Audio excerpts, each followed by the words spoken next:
পুরান ঢাকায় এসেছেন অথচ এইসব নৌকা চড়েননি এমন মানুষ খুব কমই পাওয়া যাবে। সদরঘাট বা তার আশেপাশের এই নৌকাগুলোকে বলা হয় এখানকার লোকাল বাস বা বুড়িগঙ্গা এক্সপ্রেস।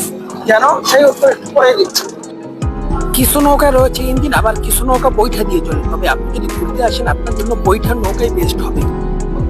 বাস বা ট্রাকের স্ট্যান্ডের মতো বড় স্ট্যান্ড এখানে নেই, তবে রয়েছে নির্দিষ্ট কিছু নিয়ম।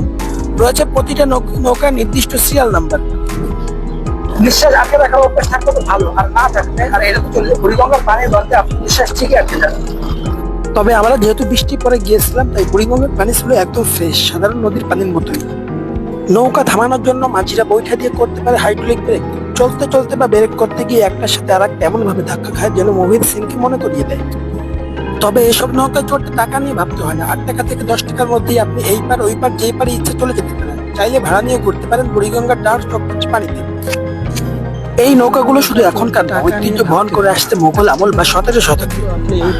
তাই এখানকার মানুষের কাছে এই নৌকাগুলো শুধু নৌকাই না, একটা বুড়িগঙ্গা এক্সপ্রেস।